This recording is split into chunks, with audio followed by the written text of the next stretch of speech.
So now we get to the stage of remembering that time passes by, time flows, and we all get older, and then suddenly, poof, something happens, and someone is gone. And there's the two people that we came to our attention. One was Frank Lovell, and the other was Craig Bolton. And perhaps maybe we start with Frank Lovell. And there is one of his friends with us, Keith Green. And may I give the word to you, Luc, because you knew Frank a little better just than I did, and then I will comment from Facebook. afterwards. Yeah, he was always on Critical-Rationalism group, and also in other groups he posted something about Popper to promote his ideas. And we talked to him on Zoom once. You remember, the three of us?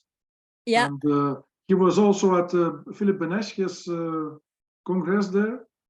And well, he was a funny guy. Most people liked him very much. Huh? That's Frank. And I didn't know him. Of course, we liked him, and we talked together sometimes, and we discussed something. But on a personal level, I didn't know him very well. I know he had children, and he was renovating their houses and so on. That he told me once. But yeah. So, Keith, could you maybe turn off your microphone? Sorry, could you unmute yourself? Yes. Could you tell us a little? Well, I gotta apologize if my dog starts barking, but I will speak as long as I can, or as long as it makes sense. So Frank and I we're both from Louisville, Kentucky. That's Louisville for people outside of Kentucky. And I met him first without actually knowing who he was. There was a debate at this church on the subject of evolution. I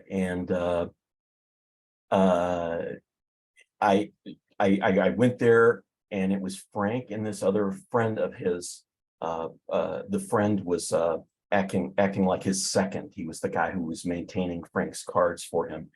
And Frank was debating this creationist PhD mathematician, I think from Florida. And these guys had bussed in religious people from like hundreds of miles around to witness this debate. I mean, there were hundreds of people in this thing, in this place. And in my view, and I was still sort of on the fence about these things at the time, in my view, Frank just roasted this guy. But all the religious people around me, they thought the opposite. And I didn't say anything. I wasn't going to disabuse them of their interpretation of events. But I thought he had done really well. And afterward, I went down and I shook his hand and shook Lowell's hand. Lowell was the friend. That was all I heard about him for a long time. I didn't even remember his name at the time. And then years later, I met him again online, but I didn't know it was him. I didn't know it was the same guy. And we met online. It wasn't actually on the internet. This was it was after the internet was started, but it was before it became very popular, like in the 90s, I guess, is when it really became popular, sometime after maybe like 92, 93. I don't remember exactly. But we had known each other on various what are called bulletin board systems. Frank started this get-together every Sunday where just, I guess, atheists and other free thinkers would get together at a Hardee's or someplace, and we would just sit around and chat and goof off. And we meet like start at like 7 o'clock in the morning. We go to till noon, just talking about whatever. And I had already figured out that I was a skeptic at that time, and that it was okay to be a skeptic. And I was going by a nom de guerre at that time, a sort of a pseudonym, the Fallible Fiend. And Frank approached me about that. We talked about that a little bit, and he said, "Are you a fan of Popper?" And I said, I don't know. I don't know if I'm a fan of Popper. I don't know who that is. And he put me on to Popper. I eventually got around to reading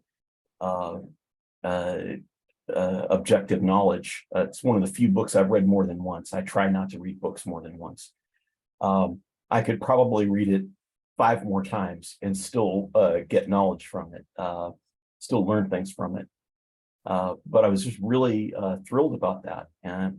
But he and I were, pretty good friends. We talked, I mean, all total dozens and dozens of hours over several years of weekends. Yeah, he's super nice in real life. He's very patient with people. He hardly ever see. I don't remember specifically seeing him lose his temper at anybody. I did a lot, but I never saw him lose his temper at people. He had a very calm demeanor, and he always tried to be on everybody's side. He tried to see it from, whoever he was talking with. He was trying to see things from their point of view, and even people he was, trying to persuade. And he, I would say, for several important things, subjects, not immediately, because I'm a stubborn fellow, but over time, he was able to convince me to change my mind on some important subjects. I always admired the guy. I thought, going, from the very first time I saw him, when I didn't really know who he was, the fact that he was willing to get up there in front of all those people and argue persuasively, I thought, and calmly, I think everyone agreed, in favor of evolution, and then later on to talk with many other people about that subject, and about atheism, and about Popper, and about philosophy in general. Yeah, he's just I miss him. I find myself every few weeks, I'll start browsing his timeline on Facebook, and just to see what little pearls I can find on there. So yeah, that was Frank, man. So next, perhaps I was going to ask Steve Frank, and I also wanted to send a signal to Phil Benesh, whether you remember, Philip, that Frank was at your conference in 2014, Yes. but maybe first to I do. Steve. Yeah, Phil, I wasn't sure you were close by because it's black, and I know I'm sorry. Steve is here. Sorry, Yeah. I was typing, but yeah, I remember him showing up. He drove, but only made it for the last day, I think, of the conference. And he had previously had some correspondence with Ray Percival, if I remember correctly. And unfortunately, Ray fell ill more or less at the same time that he arrived. So it was really unfortunate timing. But he was a very nice guy, and he literally drove straight through from Kentucky to Pennsylvania, and just arrived in time for the last day. So it was really nice seeing him. And that was the only correspondence I had with him until he contacted me maybe several months later, maybe a year later, seeing if I had any photos of the group photo in which he had participated on the very last day of the conference. So that was it. Yes, I remember him from those contacts. All right. So that video is available. This Phil entire conference is available on YouTube, and we'll put that somewhere on it's already on our Karl Popper Net page, the blog, but it's kind of hidden somewhere. So now I'll make sure it's very visible so that anyone can see Frank. But now, Steve, tell us I think you knew Frank also. Go Just, ahead. just marginally, and from these these events, you know, Uh-huh. geographically, we were close by, and we commented about that. And I see now that I have a friend 100 miles away in Louisville here on our little interaction. But no, we had not had the pleasure of actually physically meeting. I think he was in Ashland, Kentucky, if I remember. Which is, again, it's Kentucky, but the state is not small. It'd be like saying, well, we're both in Ohio or New York. But no, he was a very interesting gentleman, and we did have a lot of interaction during one of our Popper events. But no, I did not know him personally. Okay. I myself, I got to know him through Facebook, and it was when I joined the Critical-Rationalism group. And I have to admit, when I joined it, I was a little nervous because I felt sometimes it was very intense. And I actually had a nom de guerre also that was like Jamie Hendricks. But then when I saw the intensity there, then I thought I need to go under my own name, because otherwise I'm going to get accused of something. And so when I joined under my own name, then I discovered Frank with his book about objective knowledge. And I actually copied his image on Facebook, but I'm pointing to a different book. But Objective Knowledge is also my favorite book. It was the first book I read of Popper. So we had that connection. And then Frank really welcomed me. I mean, I felt, yeah, I felt welcomed. And now I didn't know, I need to, some people that are joining, sorry. At the moment, I didn't know Luc either, even though we're from the same country. And I was also a little nervous about getting to know Luc. But since then, we have visited twice. So is there anyone else who would like to say something about Frank? Like Ed, did you, when you, Ed, you started studying Popper, but I don't know who you interacted with online. Ed Evans. Okay, maybe, yeah, I'll see. Ed, I was going to ask whether you knew by any chance whether you had any interactions No. with Frank Lovell. Yeah. No, sorry, my microphone was off. No, I didn't know him. I'm fairly new to this group. Okay. Yeah, and through Frank, I interacted also a little bit with other people. So then, Luc, we have another person that recently passed on. And that was someone, yeah, I'll let you tell a little more about Craig Bolton. Luc, yeah. I'm not, you're, There was a Secretary of State with a name, sort of. yeah, Okay. John.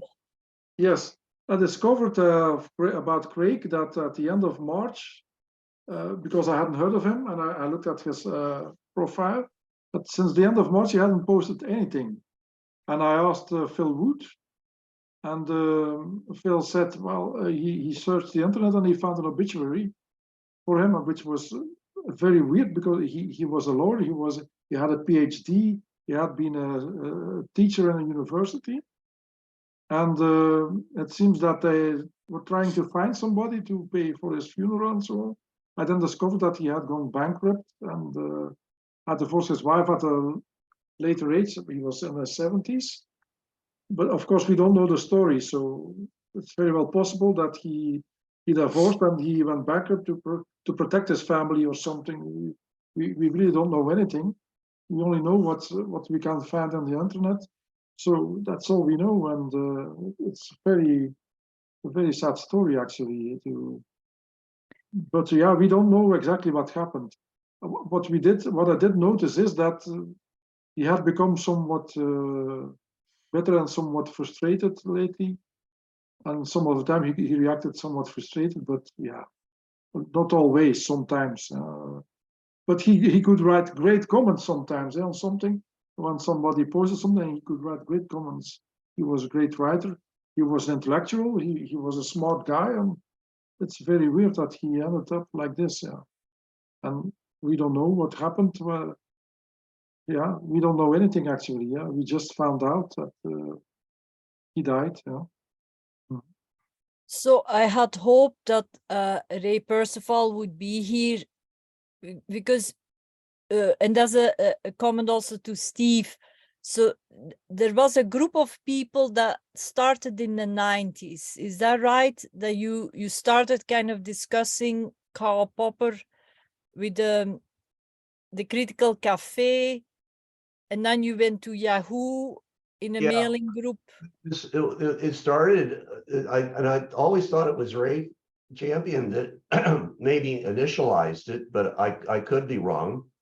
But in the first days of social media, America Online was sort of the place, and Rafe had that critical cafe, and then he had his rat house, so he would try to steer people to No, the his. rat house is from the other guy. It's not from Ray. Rat house is from what's his name again? Rafe, the name From sounds Ray familiar. Champion. Yeah, the critical cafe was from Ray, but the rat house is from Ray Champion. Well, So that's why I knew the Rafe Champion connection to the rat house and the Critical Cafe, which I think was almost like a Hayek board in some ways. At least he showed a picture of him on, Yes. if I recall that right. But that's reaching back into the long ago in the cobwebs. But there's been a number of us that have been around a long time. I can't say that I'm anything more than an interested student. There's some folks that, whether they're professors with PhDs or not, that know far more than I, but I've always maintained a solid interest and have enjoyed exchanges on these pages. I think that's a way to try to draw more people in, is to try to make people aware that these pages exist, to get them to comment. Of course, you don't want yahoos who don't know anything about Popper, but there's a balancing act, I suppose. Who is the current moderators of those pages in Critical Rationalism and the like? actually, just at the moment there is the Facebook group, and they were all Facebook group. That's one thing. That's Bruce Caithness, and then we have Ray Percival. Yeah, Harry. Okay, I'll continue later with what I know, but first, Harry. Yes. Well, as somebody who knew neither of them, I'm obviously I'm not going to make any contributions about him, but I think continuing on the work question that was raised a minute ago by Steve, it seems to me that there must be some issues which are both tailor-made for Karl Popper and which can achieve a certain sort of wider visibility, especially if you have people who are in the Twitter sphere. And I hate to say this, but if there are some particular topics that are coming up, that would seem to be a way of drawing people into the site by finding some topic that's particularly hot news. And I don't know what that is at the moment, and I'm not very good at judging what particular writings of Popper or indeed videos produced by you, Margareta, and others recently, and particularly the talks by Jeremy, which of these would be useful things to advertise or to take people to from some highly visible public issue today.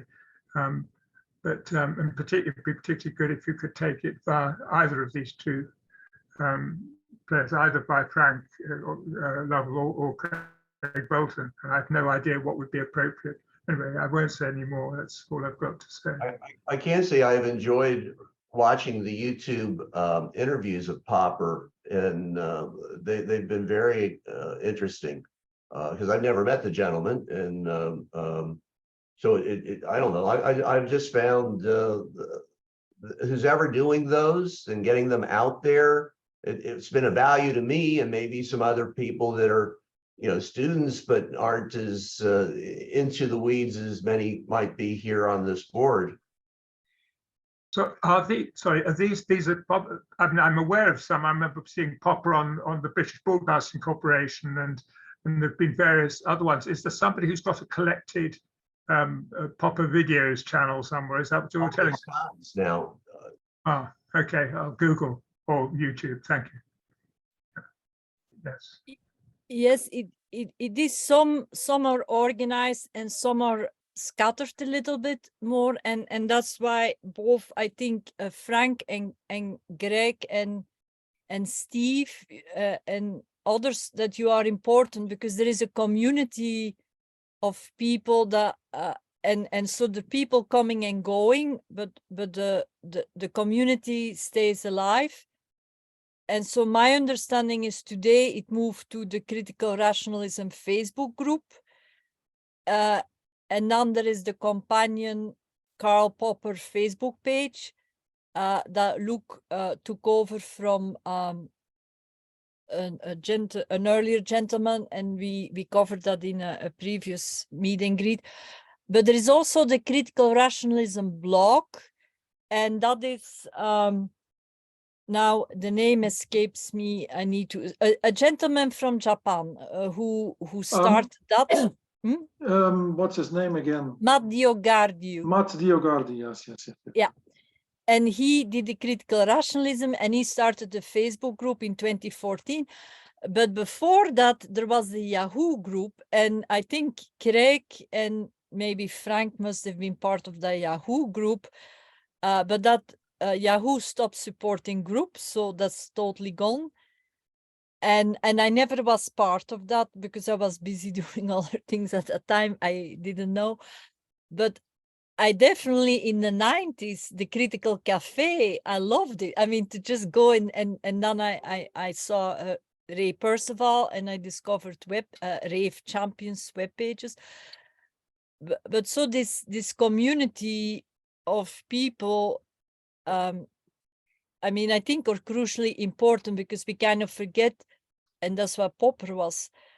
It's philosophy with the people, by the people, for the people. So this whole thing of academic philosophy, it can be useful as long as they keep in mind is with and by and for the people. And so if we're not there, what's the purpose of philosophy? I mean, because that's really the question, because then it's just for themselves to keep their job alive. But we are actually the ones who need to put their feet to the fire. And I think that the Critical Rationalism Facebook group is kind of keeping the flame, or keeping it warm, the discussion. But as Temba pointed out, we need to do more than, but this is definitely necessary. We need to talk to make sure we're on the same wavelength. Now, Harry, is that still an old, or is that a new hand? Yeah, go ahead. Sorry, the point I was trying to make, I think, is that there are these resources then now. There's the Facebook group and the Karl Popper Facebook page, of course. But that what seems to be important is to actually take people from where they are now, discussing some topic, whether it be the war in Ukraine or some international situation, and taking them to these resources where there is something relevant happening and going on there. Because people don't just Google for a random comment on the war in Ukraine. They're going to read something on Reddit, for example. I'm a Reddit subscriber, but only to certain groups. And I'm just saying that ideally what one's looking for is volunteers among our wider community that are already active elsewhere, and who just take the extra trouble every other time that they're connected to sort of say, oh, here's something that might be worth looking at the Karl Popper page, so this or Karl Popper page or that one, to get some, and then they read it once and then maybe a second, and then you've got them coming back again and again. You don't have to keep approaching them. But if people, we're also in silos, I think. I looked for Karl Popper and I found him again recently after an absence of some time. And I've had this interest for many decades, 50 years now. But it was serendipity. It was a friend of mine who got me back into looking at it. And other people need to make that contact. is what I'm saying. And I don't know if among the people here, are any of you active in professional groups or in sort of political social groups where it's appropriate for you to make that sort of link to one of these pages. And if so, that's probably what we ought to be doing. I'm trying to think of it in my own life. Anyway, enough said. All right. Some of the people who are in black,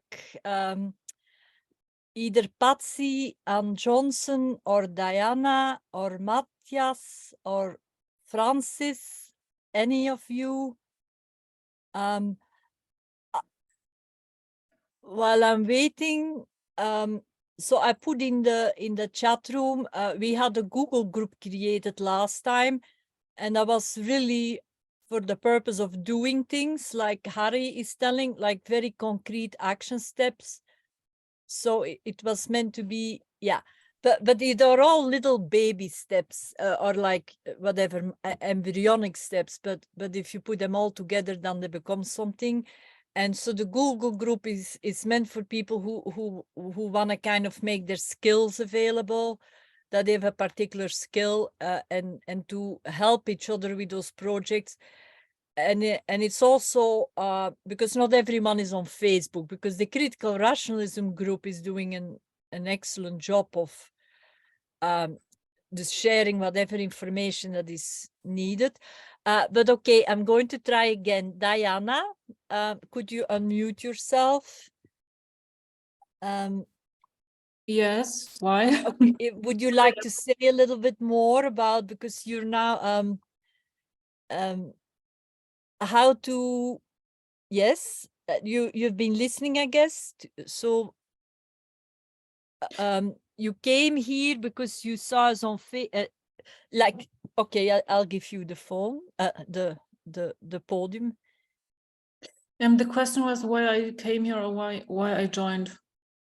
You came here to be, yeah, for a particular reason, and so when you will leave at the end of the day, there is another way of saying this. Yeah, so what is your impression? We have a little exit survey, and I'm going to share it right now. But Diana, how I apologize, I missed the introduction, so maybe you said that already. But what's your feedback to what has been said so far? My feedback would be that I enjoyed the conversations, and I really enjoyed it, and to be part of it, to be able to listen and to meet all of you. And yes, another point would be that I'm mostly not familiar with most of the people, so that to me the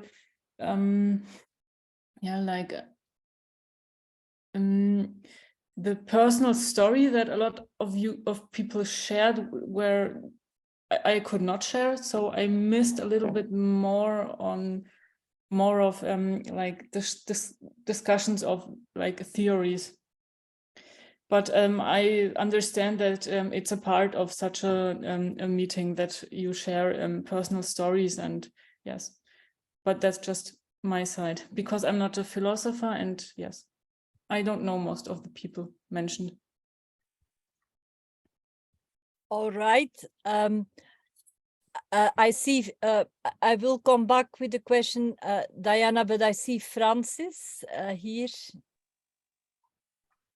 Hi, Margaret. Anyway, Yes. Margaret, I'll just talk about myself quickly, my interest in Popper. So my PhD is actually from KU Leuven.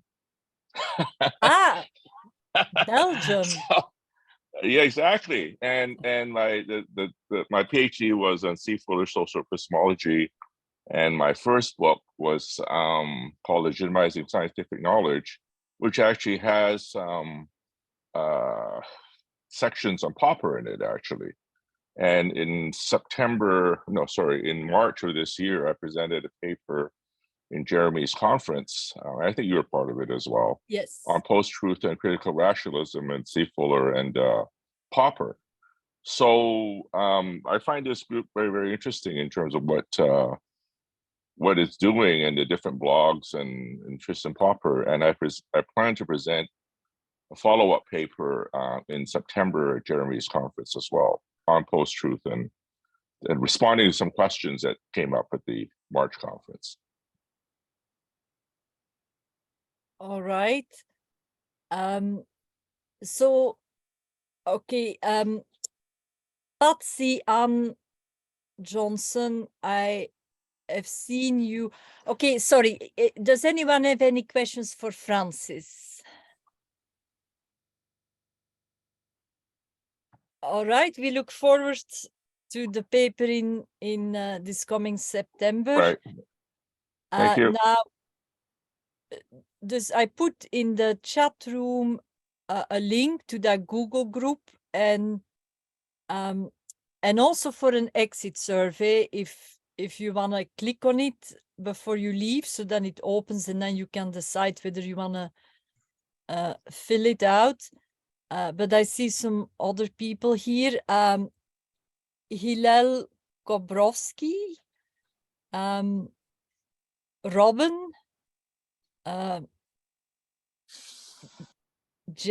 Patsy, yes. Yes, I put in, I wanted to first say thank you to everyone that got all this going together. People were giving a little history, and I found Jeremy's courses when I was isolating myself quite a bit for COVID.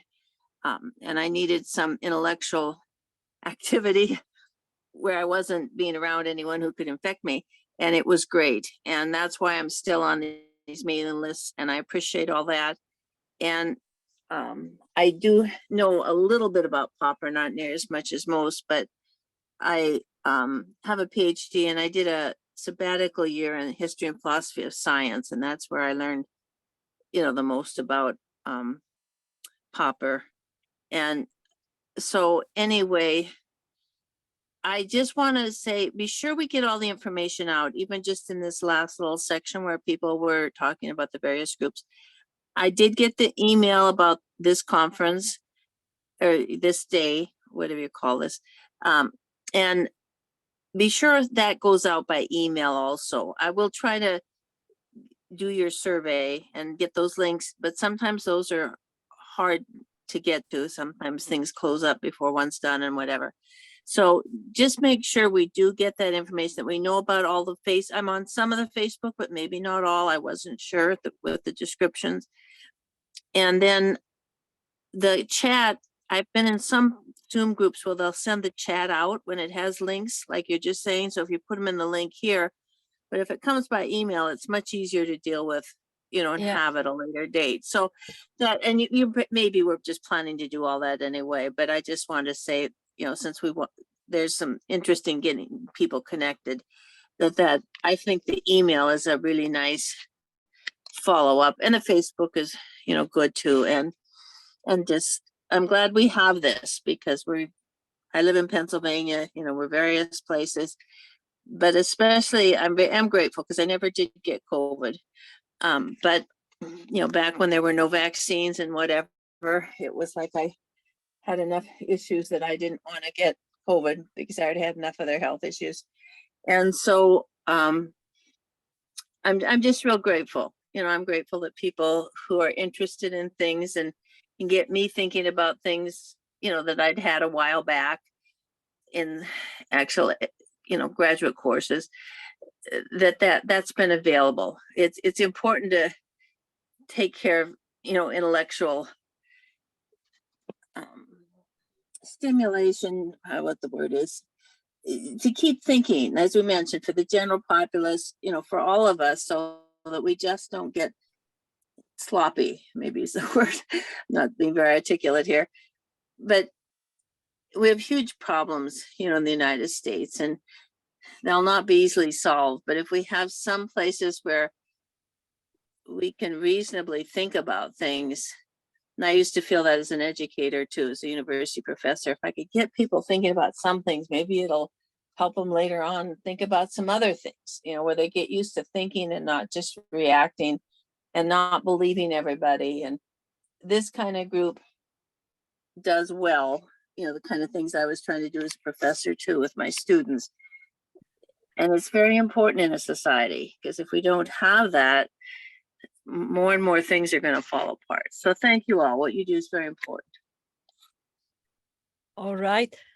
So thank you, Patsy. I do remember you from the Jeremy courses. I saw you, but I sometimes saw your picture, but most of the time I just saw your name.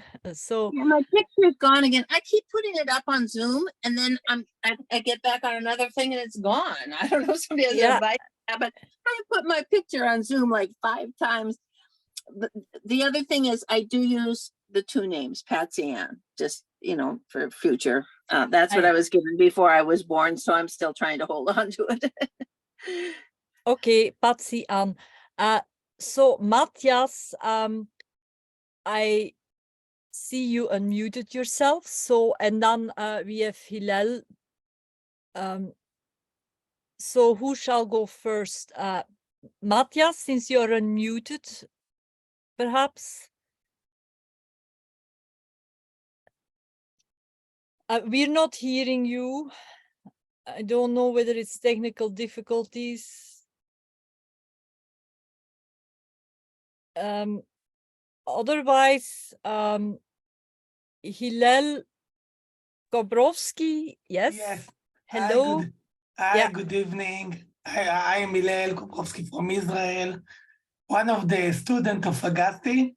I just know him 3 years ago, and I start following him, and we are become a friend.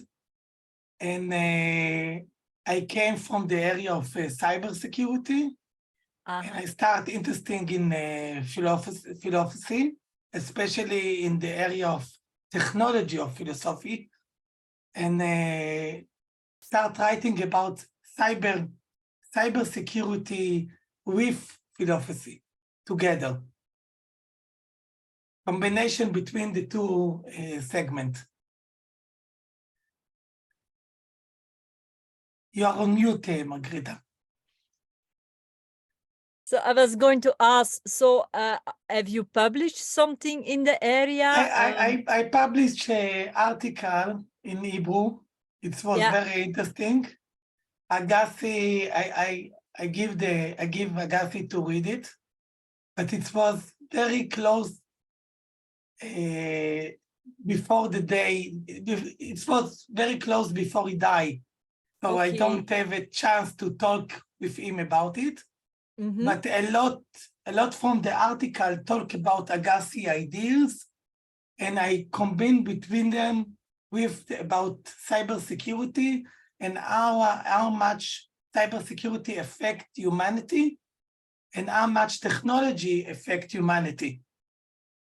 So it's a lot from things that I read from Agassi books, and some of them it's several things that I have a chance to talk with Agassi in the last 2 years. So it was a great, I need to translate it to English, but I don't have enough time.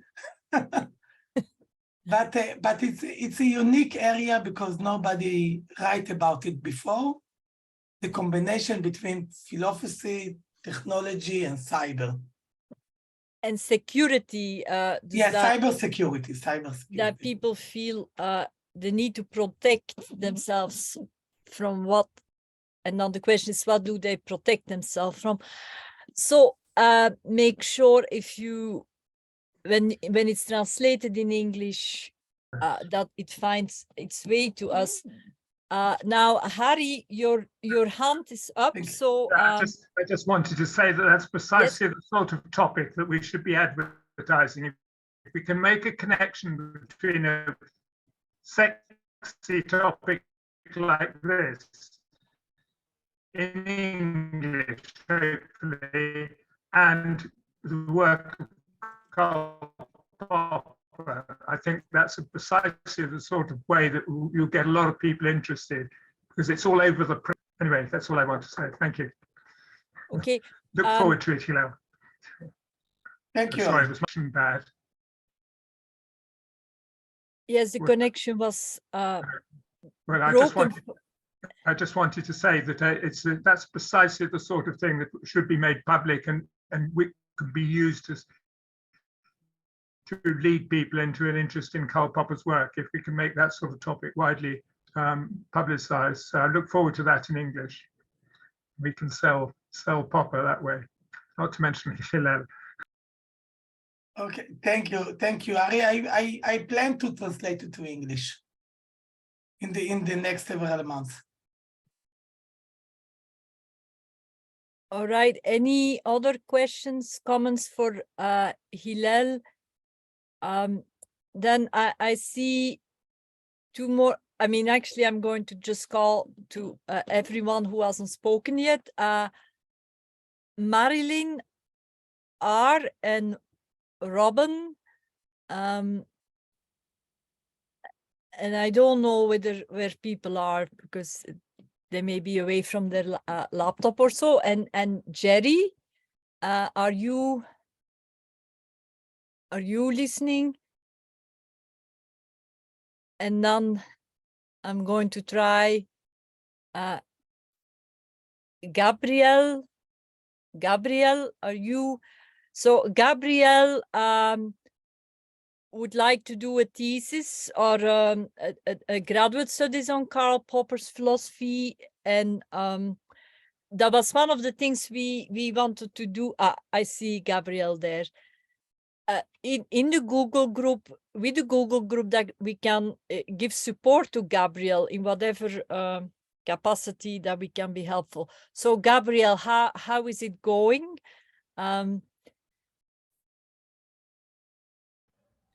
Yes. Well, I've been extremely busy with the normal semester of my my college. I'm in the last year of my undergraduate degree in biology, undergraduate course in biology. So I actually haven't made much of a progress, and I'm still thinking. I'm still looking for opportunities to get into a master's program. No, Hopefully out of Brazil, but if I don't find the opportunity, I will do it here in Brazil anyway. I'm still not sure on the specific theme I want to study. I know I really want to study something related to Popperian philosophy. I've been taking courses in probability, so I hope that helps me when I get there. But yeah, that's my current situation. All right. So I have put in the chat room a link to a Google group and also the karlpopper.net page. So it's just a way to get in touch with each other. There's just one email address, ourkarlpopper@gmail.com. And if you send something there, then you eventually can get in touch with everyone. So Jerry, Mini Technique, Matthias, Marilyn, Robin, and then maybe Anastasios, Tony, Nazis. Do you have any closing comments? Okay, then. Yes. Sorry. Yes, I keep changing my name. So my full legal name is Anastasios, but I go by Tom, if that's easier. Tom. All right. People. So I call you Tom. Yeah. Yes. Okay. I just wanted to thank you. It seems like the event is being wrapped up, and I just wanted to let everybody know that I'm in the United States. I'm in Chicago area, and it's just very nice to see people from everywhere. When we think of philosophy, we think of Karl Popper. It seems like we think of Europe. We think of England and different countries, and it's nice to see that I think I heard people from Kentucky, from different places in the United States, just because the culture in America, as far as I can tell, it's not as, you know, intellectual culture and like philosophical culture. It's not a very, it's more pragmatic, more business oriented mentality. But it's just nice to see this event, and wanted to thank the organizers and people who put this all together. And I've been part of the Facebook group for some time now. Haven't been super active, but I have been following the different posts. And I studied philosophy as an undergraduate many years ago, and I was familiar with Karl Popper, but at least the impression that I got was that The Open Society and Its Enemies was kind of like the book that I found in different bookstores, and I looked through that.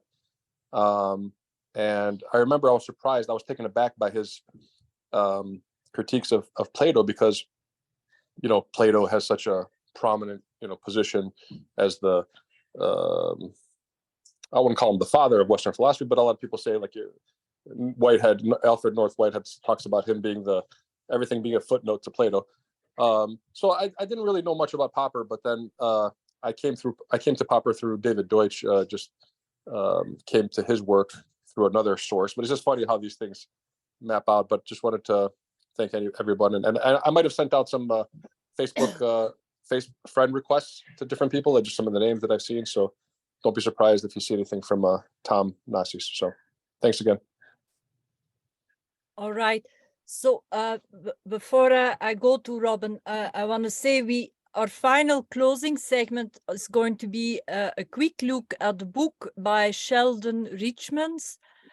Just a quick introduction. He's a student of Joseph Agassi, and he wants us to learn to ask questions again. And I just wanted to do a quick introduction to that, but I was going to wait till we were on the hour with starting that. So there is a little more to come. Now, Robin, I remember you from the past events.